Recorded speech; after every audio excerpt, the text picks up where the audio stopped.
Hello everyone, how are you all doing today? It is a disgustingly grimy day outside. We're supposed to have thunderstorms in probably about an hour or so. Next hour it's supposed to start. Let's spend the time inside while we wait for the storm to pass by drawing some chimps. I've always liked drawing chimpanzees. They've got such interesting features and kind of works. They're so closely related to humans that it's almost like drawing humans.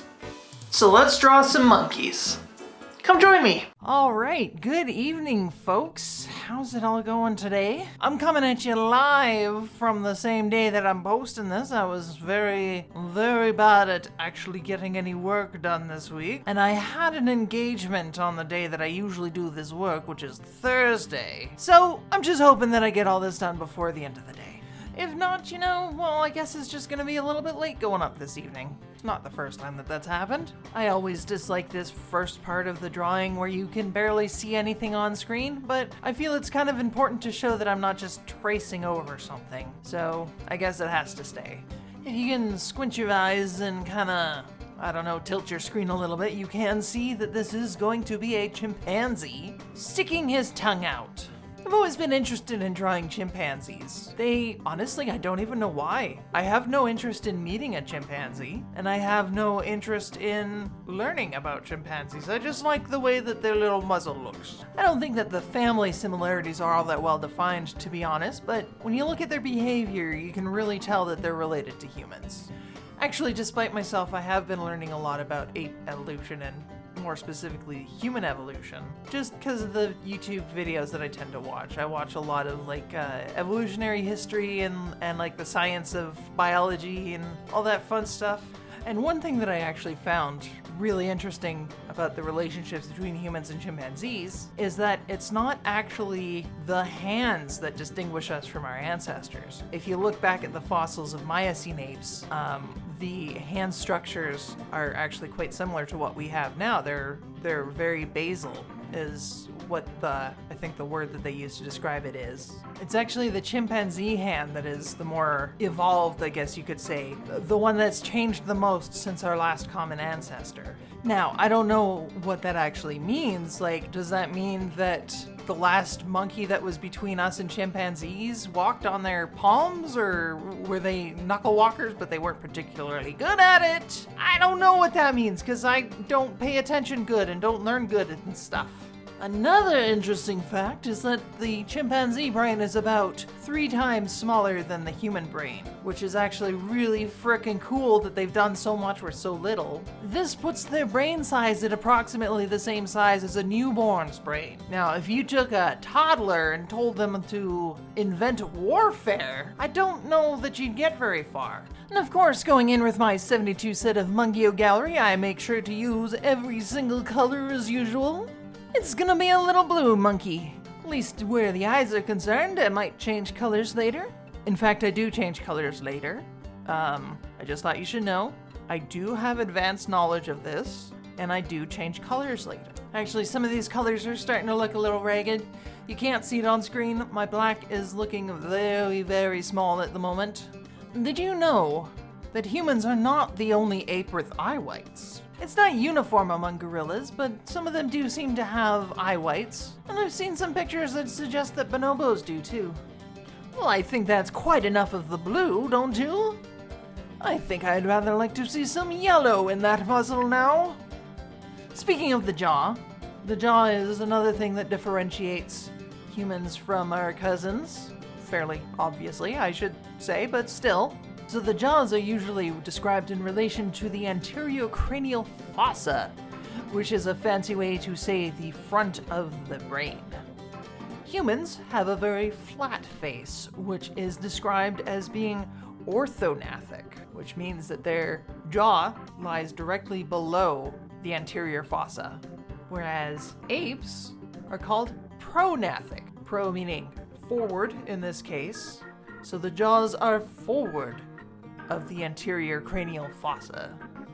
At least that's what I think that the phrases are supposed to mean. I will admit that I don't usually use them in my everyday language and might be missing some nuances. Let's see. We talked about jaws. We're still on the face, so let's talk about lips. human lips are really friggin' weird. So obviously chimps and humans both have lips, but human lips are turned outwards. They're part of the mouth structure that kind of leaks out of your pie hole onto the rest of the face. It's very strange. Chimps don't have to worry about that because, unlike humans, the entirety of their mouth is inside of their mouth. Now, don't get me wrong, I do like lips. They're a very neat part of the face. But have you ever sunburned your lips? It's very painful. And I would like to do without that, to be honest. So moving inward from the lips, the tongue is also very interesting. It has the capability of trapping water like a dog's tongue does. Maybe not exactly like a dog's tongue does, but they can drink water with their tongue in a way that humans can't. Because our tongues are fat little slugs in our face hole. But I mean, like, between the choices, I think I'd rather have a human tongue. The ability to talk seems a lot more useful, even though some of us do not use it wisely. And speaking of talking, I just found a news article that suggests that if you were to take a human brain and put it into a chimp body, given the proper rerouting of neurons, you would be able to talk with the chimpanzee vocal cords. It would not particularly sound like human speech, but they would be able to produce words and things, which is, I think that's kind of cool. Like, you know, like let's get on that, folks. Let's get our little Mojo Jojo going on. Okay, hold on. You know, I just did that, and then they had a link to a simulation of a macaque saying, "Will you marry me?" with the vocal cords of a macaque, and it is quite possibly the most terrifying thing that I have ever heard. I take it all back. I do not want them to talk ever again. I'll link what I found in the comments. You know, like, listen at your own risk. Not gonna play it here. It might be copyrighted. I don't know. Okay, I'm on to the hands. Let's talk about hands. Let's talk about chimpanzee hands. So, as I mentioned before, the human hand is less changed since our last common ancestor than chimpanzee hands have.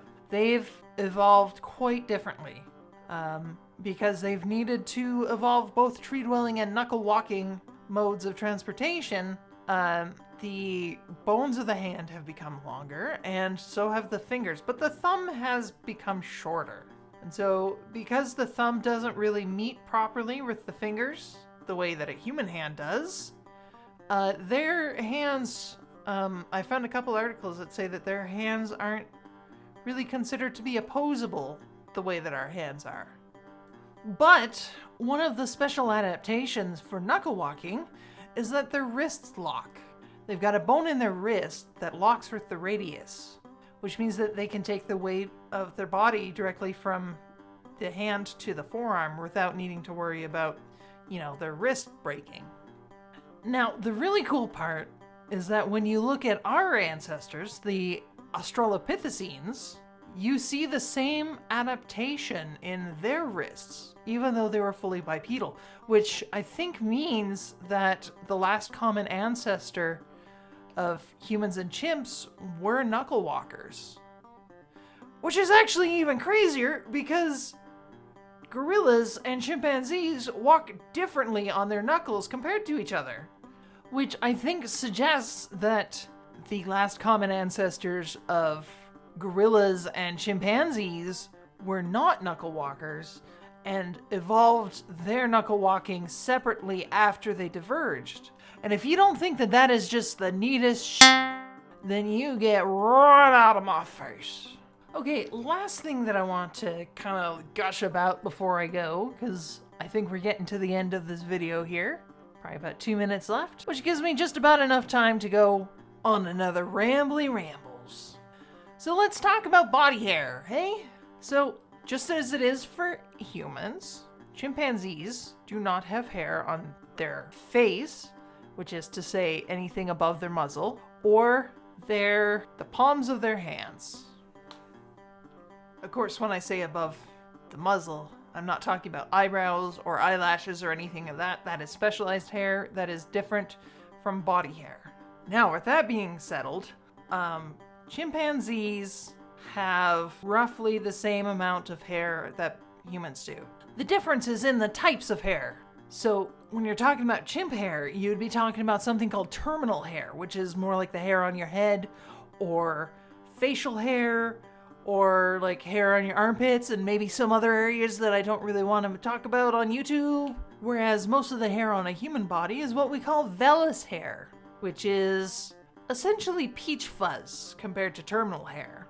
It can change, it can be different colors. It can be anywhere from a translucent white to a dark brown, but it is much thinner than terminal hair. That's it. That is literally all the difference. There are no other differences between humans and chimpanzees.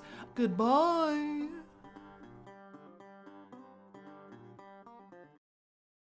There you have it. A nice, playful chimpanzee. In case you thought I wasn't serious about liking drawing chimpanzees, this is what my last couple of pages looked like. I hope you enjoyed that. Please tune in next week for another draw along. I don't know if I'll be might be doing oil paints, I might be doing more pastels, I haven't decided yet. But whatever it is, I'm sure I'll make sure that you enjoy it. Have a wonderful weekend, everyone. Bye!